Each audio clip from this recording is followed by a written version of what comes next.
जय माँ इंद्राक्षी जय अम्बे। इंद्राक्षी धाम में दर्शकों आप सभी का हम हार्दिक स्वागत करते हैं। आज के दिन जिन जातकों का जन्म दिवस है, मैरिज एनिवर्सरी है, उन सभी को हमारी तरफ से बहुत बहुत शुभकामनाएं। नवरात्र आ रहे हैं, हमें तैयारी पहले से कर लेनी चाहिए। नवरात्र से संबंधित कुछ सामग्री हम आपको बता रहे हैं। क्या क्या वो सामग्री है, सारी जानकारी देंगे। और एक विशेष बात, नवरात्र के पूजन से ग्रह क्लेश दूर होता है, नवरात्र के पूजन से ग्रह दोष दूर होता है, नवरात्र के पूजन से वास्तु दोष भी दूर होता है। तो सबसे पहले नवरात्र के लिए सबसे मुख्य चीज़ क्या है जो बहुत लोगों के पास नहीं है, वो है नवरात्र हम किस पुस्तक से, नवरात्र में भगवती के चरित्र किस पुस्तक से पढ़ें, पाठ हम किस पुस्तक से करें। तो ध्यान रखना बेटा, सबसे बढ़िया और बिल्कुल स्पष्ट रूप से लिखी गई है, स्वच्छंद रूप से लिखी गई है, सरल भाषा में लिखी गई है और अनेकों भाषाओं में लिखी गई है, उसका नाम है दुर्गा सप्तशती। ये ग्रंथ आपके पास होना ही चाहिए जो लोग नवरात्र करते हैं। दुर्गा सप्तशती कहाँ से लें? गोरखपुर का नाम सुना होगा, उत्तर प्रदेश में है गोरखपुर। गोरखपुर में गीता प्रेस है जो पूरे विश्व के अंदर प्रिंट रेट से भी मुझे लगता है सस्ते में आपको ये धर्म ग्रंथ उपलब्ध कराती है। शायद आपको ये इस रेट में, इस मूल्य में पुस्तकें कहीं से नहीं मिल सकती और सारी पुस्तकें ऑथेंटिक हैं, अच्छी हैं। तो आप गीता प्रेस से दुर्गा सप्तशती, जो हिंदी पढ़ना अच्छे से जानते हैं और संस्कृत नहीं आती है, तो दुर्गा सप्तशती हिंदी में भी आती है, आप हिंदी में ले आए। और जो संस्कृत पढ़ लेते हैं तो उनके लिए तो कोई बड़ी बात ही नहीं है, तो वो दुर्गा सप्तशती संस्कृत में ले आए। और जो ऐसे लोग हों कि भाई हम थोड़ी संस्कृत पढ़ लेते हैं लेकिन थोड़ा बहुत हमें जोड़ तोड़ के हम पढ़ते हैं और उसमें हमें हिंदी की भी जानकारी मिल जाए कि ये अर्थ क्या कह रहा है, ये श्लोक इस मंत्र का, इस दोहे का क्या अर्थ निकलता है, तो 2 in 1 भी आती है, संस्कृत भी होगी और उसमें हिंदी भी होगी। तो दुर्गा सप्तशती की ये 2 पुस्तकें मैं आपको दिखा रहा हूँ, स्क्रीन पर आप लोग देख लें, अच्छे से इसको देखें आप ध्यान से। ये दुर्गा सप्तशती की पुस्तक है, ये है पुस्तक आपकी संस्कृत में। अब दूसरा इन्हीं का ग्रंथ है दुर्गा सप्तशती का, ये है आपकी हिंदी में। ठीक है, तो ये दोनों पुस्तकें आपने अभी अभी देखी, इन्हें नोट कर लेना। और इनका जो मूल्य है आप सुन करके हैरान हो जाओगे, मात्र 40 रुपये। कितने पेज हैं ये भी सुन लीजिए आप, बड़ी ये हैरानी की बातें हैं भैया सारी की सारी। 231 35, आप ये देखें, कम से कम 240 पृष्ठों की पुस्तक मात्र 40 रुपये में। और इससे आप क्या लेंगे?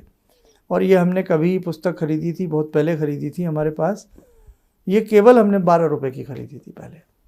अब 40 और 50 रुपये के बीच में इनका रेट होगा। ठीक है, तो एक तो ये ग्रंथ हुआ। अब इसके बाद आता है बुक स्टैंड। जो बुक स्टैंड होता है इस प्रकार से, जैसे हमारी उंगली देखिए आप, ये आपको हम स्क्रीन के ऊपर भी दिखा देते हैं, देखिएगा आप, ये बुक स्टैंड है। ये बुक स्टैंड भी आपको 50, 60, 70, 80 रुपये तक का मिल जाएगा। बहुत बड़ा मत लाइए, छोटा ले आइए। लाल कपड़ा रखिए या पीला कपड़ा रखिए, लाल या पीले कपड़े में अपने ग्रंथों को अच्छे से ढाँप करके रखें, श्रद्धा के साथ रखें।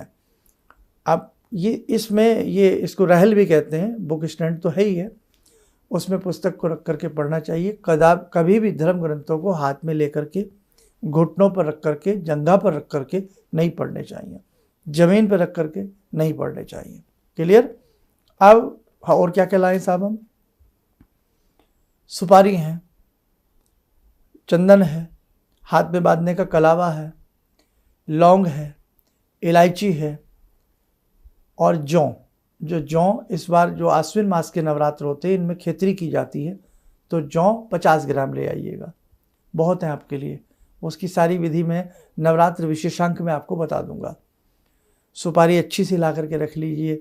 आजकल सुपारी, बरसात का सीज़न निमटा है तो कहीं ना कहीं सुपारियों में घुन लगा होता है, ख़राब होती है, कीड़ा लगा होता है, तो सारी चीज़ें प्लेट में अच्छे से रख के, लौंग सुपारी सारी चीज़ों को अच्छे से धूप लगाइए।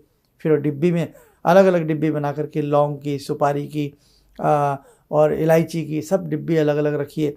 गूगल हो, थोड़ा अच्छा से गूगल ले आइए। हाथ पे बांधने वाला धागा अच्छे से रखिए। अब एक इसमें नारियल की ज़रूरत पड़ेगी, जो पानी वाला नारियल होता है जिसके ऊपर जूट लगी होती है, तो वो आराम से एक दिन पहले ले आइएगा। नवरात्र के दिन मारा मारी हो जाती है, और जब भी नारियल लाएं तो बेटे अच्छे वाला लाएं, कान के पास उसे बजा कर देखें पानी अच्छे से बज रहा हो, ठीक है। और कैसे रखा जाएगा सारी जानकारी तो अंक में मिल जाएंगी आपको। और नारियल के ऊपर भी अगर आप कोई कपड़ा आवेष्टित करना चाहें, लपेटना चाहें, तो उसके लिए कंधे पर रखने का जो होता है वो ले आए, या छोटा सा कोई कपड़ा ले लें, उसको आप रैप कर सकते हैं। और बाकी मिष्ठान है वो आप घर में बना लीजिए। माताएं बहनाएं घर में पंजीरी बना लेती हैं, लड्डू बना लेती हैं। घर जैसी तो बात कहीं है ही नहीं संसार में। तो 1-2 दिन का समय हमारे पास है, आप घर में पंजीरी, लड्डू, कोई लौकी की लौज, कोई भी ऐसी चीज़ बना के रखिए जो प्रतिदिन हम भगवती को भोग लगा सकें। और बाकी फल की ज़रूरत पड़ती है, वो डेली का डेली आप ला सकते हैं। और दूध है वो डेली हम ला सकते हैं, उसे अभी से रखने की ज़रूरत नहीं है। फूल हैं वो डेली हम ला सकते हैं। तो फूल हुआ, पान का पत्ता हुआ, मिष्ठान हुआ, फल हुआ, ये ताज़ा लाइए आप, ये ताज़ा का ताज़ा लाते रहिएगा। चाहे एक दिन पहले शाम को ले आया करें, फ्रिज में रख लें अच्छे तरीके से, और सुबह अपना अर्पण करें उसे। इन 9 दिनों में बहुत सात्विक रूप से रहिएगा, ब्रह्मचर्य का पालन रखिएगा। नॉन वेज बिल्कुल ना यूज़ करें। लहसुन प्याज भी 99% क्या 100% बेटे हमें नवरात्र में प्रयुक्त नहीं करना चाहिए।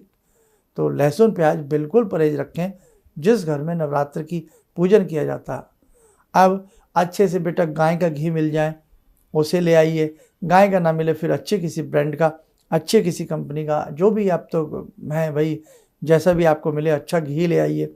घी ना मिले तो मीठे तेल का प्रयोग करें दीप के लिए। मीठा तेल तिल का प्रयोग होना चाहिए, अच्छी कंपनी का होना चाहिए, अच्छा होना चाहिए। खुद निकलवा करके ले आए तो उससे बड़ी बात तो है ही नहीं। एक ऐसी जोत ले आइए जो खड़वी जोत होती है ना, खड़ी वाली, जो ऊपर से डमरू जैसी आकृति की होती है। चलो वो भी आपको दिखाते हैं, देखें अपनी स्क्रीन के ऊपर। इस प्रकार की जोत ले आए। ऐसी ना मिले तो कोई और मिलती जुलती जोत ले आए। ऐसी जोत जरूर लें, जो भी आप लाएं जिसमें 100 ग्राम घी समा सके, 100 ग्राम उसमें पदार्थ आ सके। 100 ग्राम पदार्थ भर दोगे तो वो आपकी एक जैसे अखंड जोत जलानी है। रात को 10 बजे उसमें पुनः घी भर करके सोएंगे तो अगले दिन सुबह तक वो आपको प्रज्वलित मिलेगी। अच्छी कॉटन लाएं, रुई, मेडिकेटेड रुई नहीं लानी है, मेडिकल वाली वो नहीं लाना है, उसमें केमिकल्स लगा होता। अच्छी रुई, कहीं से देसी रुई जो होती है, पिनी हुई रुई जो होती है, साफ़ सुथरी। और रुई जब भी आप लें, नई रुई चाहे बाज़ार से 1 kg, ½ kg लेकर के उससे पिनवा सकते हैं, या पिनी पिनाई कहीं अच्छी जगह मिलती हो तो बेटा साफ़ सुथरी रुई लें। बच्चों एक बात और मैं बता दूं आपको, कई बार जहाँ रजाई गद्दे बनते हैं, तो आप जब भी रुई लें किसी अच्छे पूजन स्टोर से लें, और वो उस रुई को जब देखें तो उस रुई में सफ़ेदीपन और पीलापन होता है सुंदर वाला, कालापन रुई के अंदर नहीं होना चाहिए। तो कई बार वो पुरानी रुई होती है, गद्दों की निकली हुई रुई होती है, वो भी हमें भेड़ दी जाती है, समझ गए आप। तो गद्दों की रुई है, पिलोज की रुई है, पुरानी रुई है, तो वो तो फिर बिल्कुल अशुद्ध है। तो बिल्कुल ये सब चीज़ें देखो। अब आप कहेंगे हम लाएं कहाँ से, ढूंढे कहाँ से, क्या नहीं मिलता है। हम पैसा भी तो कमाते हैं, उसके लिए भी तो हम जुगाड़ लगाते हैं, कहाँ से कमाएं, कैसे कमाएं। भोजन भी तो खाते हैं, हर चीज़ के लिए सोचते हैं, तो पूजन के लिए तो ज़्यादा सोचो बेटा। इसलिए अच्छी चीज़ें आपका फ़र्ज़ है लाने का। और मैं तो कहता हूँ भोग मिठाई भी घर में आप अच्छे से बना लें, चौलाई के लड्डू बना लें, कुछ भी बना लें, बहुत उपयुक्त आपके लिए रहेगा। और इसके अलावा एक मिट्टी का कलश ले आएँ, छोटा सा मिट्टी का कलश, नहीं तो कोई तांबे का, पीतल का, आपके घर में कोई कलश हो, उसी को मांझ धो करके रेडी टू मूव करके रखें। बैठने के लिए सूती कंबल का, उसका कंबल का ऊनी आसन हो, बैठने के लिए सूती नहीं, कंबल का आसन हो, कुशा का आसन हो, और या आजकल रेडीमेड अच्छे मोटे मोटे गलीचे टाइप के आसन आते हैं, लाल रंग उसमें प्रयुक्त होना चाहिए, कहीं ना कहीं इस प्रकार के रखें। अब आप कहेंगे कुशा में तो लाल नहीं होता, उसके ऊपर हम आसन बिछा सकते हैं, है ना, या नीचे बिछा सकते हैं, उसके ऊपर कुशा बिछा सकते हैं। अच्छी रुद्राक्ष की माला रखिए जाप के लिए अपने, सुगंधित धूप रखिएगा। अब धूप भी ऐसी रखिएगा जो बहुत ज़्यादा जिसमें केमिकल्स वाले प्रयोग ना किया गया हो, किसी अच्छे उसमें एसेंस ना ऐसे हों जो आपकी बॉडी के लिए हार्मफुल हों। तो देसी कहीं से प्रयोग में लाइए। अच्छे अच्छे आश्रम में सब कुछ मिल जाती है, बड़े आश्रम हैं उनमें अच्छी सारी चीज़ें आपको मिल जाएंगी। एक लोटा साफ सुथरा रखिए जिसमें प्रतिदिन सूर्य भगवान को जल देना होता। भगवान को बिछाने के लिए एक चौकी रखिए, या पहले से ही घर में चौकी बिछी हुई है, प्लेटफॉर्म बना हुआ है तो अच्छी बात है। साफ स्वच्छ पीला या लाल रंग का बाजोट कपड़ा अच्छे से रखिए जो बिछाया जाएगा। भवानी की छोटी बड़ी कैसी भी अच्छी फ़ोटो रखिए, या छोटी सी आप धातु की फ़ोटो रखिएगा जो इसमें नवरात्रों में दुर्गा भगवानी की चाहिए। अष्टभुजी हो, 4 भुजी हो, बहुत अच्छी बात है ना। इस प्रकार से रखें। शंख, दक्षिणावर्ती शंख मिल जाए वो रखिए, और अच्छे से धूप दीप चंदन रखिए, और घंटी बजाने वाली रखिए। बहुत लोग बहका देंगे, घर में घंटी नहीं बजानी चाहिए, घर में घंटी नहीं रखनी चाहिए। तो जो साधक है, जो भगवान की पूजा अर्चना करता है, भगवान की आरती लयबद्ध तरीके से गाता है, और उसके घर में घंटी ना हो, तो आप इतना डर जाते हैं कि घंटी ना रखें, आप इतना डर जाते हैं कि शंख ना बजाएं, तो ये बिल्कुल मिथ्या भ्रामक बातें हैं जो धर्म से आपको बाहर निकालने वाली बातें होती है। इसलिए बेटा कभी ऐसी बहेलियों की बातों में मत आना।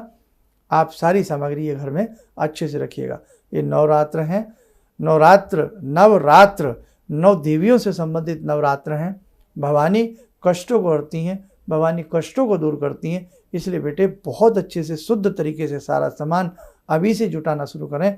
बाकी जितना मुझे याद आया मैंने बताया, जो कुछ रह गया हो वो हमारा विशेषांक देख लेना, उसमें सारी चीज़ें हम आपको बता देंगे। भगवान इतना सस्ता नहीं है कि हमने एक आरती गाई और एक माला घुमाई और भगवती हमें आशीर्वाद देने के लिए आ जाए। भगवान हमसे पूछने लग जाए, मांगो बेटा, मांगो बेटी, क्या चाहते हो। तो देखो बेटे, आज के समय में किसी इंसान को पाना बड़ा मुश्किल है, किसी इंसान का प्रेम पाना, मान सम्मान पाना बड़ा मुश्किल है। इसलिए ध्यान रखना, वो भगवान हैं, वो बहुत बहुत ही, ये समझ लीजिएगा, कीमती हैं। इसलिए कीमती चीज़ को पाने के लिए, कीमती चीज़ को से आशीर्वाद लेने के लिए थोड़ा कीमत अपनी भी बढ़ानी पड़ती है, अपने अंदर भी पवित्रता का वास कराना पड़ता है। देवता को पाने के लिए देवता जैसे गुण उत्पन्न करने पड़ते हैं। इसलिए आप बेकार की चक्करों में ना आना। बहुत लोग आपको टोने टमके बताएंगे कि 3 सुपारी नाक से सूंघो, कान से सूंघो और पीछे को डाल दो, दक्षिण में डाल दो, सुबह धन बरसेगा। आजकल ऐसी जुमलेबाजी बहुत हो रही है और लोग उन्हें सुन रहे हैं, लोग देख रहे हैं, हैरानी होती है। मतलब ना पूजा करो ना पाठ करो, बस पान का पत्ता दाएं दांतों से चबा लो, बाएं दांतों से चबा करके कान के पीछे से लपेट करके फेंक दो, लक्ष्मी आ जाएगी। कल ऐसा मुहूर्त आ रहा है कि 1000 साल बाद आ रहा है, ये छोटा सा उपाय कर लेना, धन बरसेगा छप्पर फाड़ के। मतलब इतनी मूर्खता वाली बातें बताने वाले हैं और उनसे ज़्यादा बड़ा मूर्ख हम हैं। बेटा ऐसे जीवन में कुछ नहीं मिलेगा आपको, परिश्रम करना पड़ता है। एक बच्चे को डिग्री बचपन में नहीं मिल जाती। LKG UKG को पार करता हुआ बच्चा फर्स्ट क्लास से पार करता हुआ कॉलेज के कैंपस तक पहुंचता, और उसमें भी मेहनत करनी पड़ती है माता पिता को भी और बच्चे को भी, तब जाकर के डिग्री उसको मिलती है। कहीं जॉब भी करते हो तो 30 दिन के बाद भी सैलरी मिलती है, और कई बार उसमें भी खटाई पड़ जाती है। समझे आप, कोई भी चीज़ एक दिन में हासिल नहीं होती। इसलिए ये इस प्रकार के टोने टमके और ये छोटी छोटी बातों में बेटा आप अपना समय गंवा दोगे और आपका मन विश्वास धर्म से उठने लगेगा। इस टाइप की बातें कहीं भी धार्मिक ग्रंथों में नहीं है, जो आज बहुत लोग हमें बहकाने वाले उत्पन्न हो गए हैं। समझ गए? ज़्यादा नहीं मैं कहना चाहता, अच्छा नहीं लगता मुझे ऐसी बातें बोलते हुए, लेकिन सत्य सनातन धर्म में इस प्रकार के टोने टमके नहीं हैं। इनसे बचें और औरों को भी बचाने का प्रयास करें।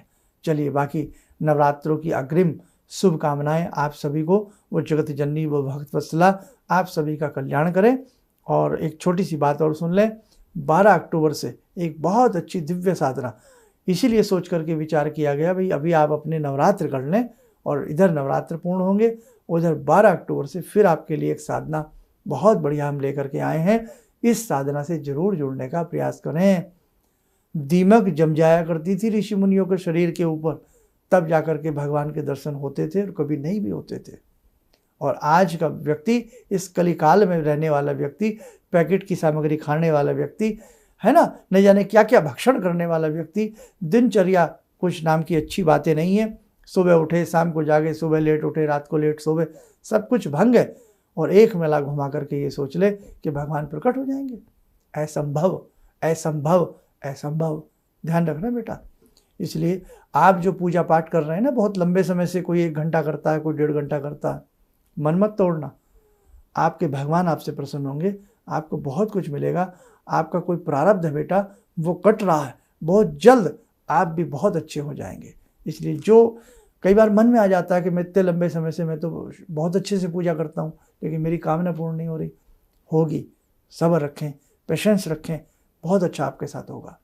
अब एक मैसेज यही है, 12 अक्टूबर से एक बहुत अच्छी साधना, दैवीय बल प्रदान करने वाली साधना, पुण्य को देने वाली साधना हम आपसे करवा रहे हैं।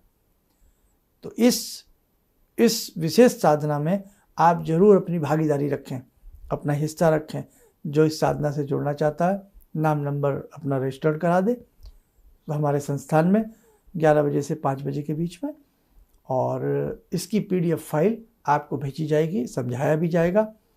और जब आप इस साधना को करेंगे आपको अपने आप में विशेष अनुभूतियाँ होने लगेंगी। और यह साधना सबके लिए निःशुल्क है, कोई भी इस साधना से जुड़ सकता है। और अधिक से अधिक आप इस साधना से अपने परिवार के लोगों को, अपने मित्र मंडल को, अपने दूर दराज के रिश्तेदारों को आप जोड़ने का प्रयास करें। जो पुण्य के बारे में सोचता है, अधिक लोगों को पुण्य से जोड़ता है, उसके घर में भगवती लक्ष्मी, भगवती सरस्वती, भगवती महाकाली स्वयं निवास करती हैं। चलिए आप सब लोग सुखी रहें, स्वस्थ रहें। इन्हीं शुभकामनाओं के साथ हम अपनी वाणी को विराम देते हैं। जय जय अम्बे।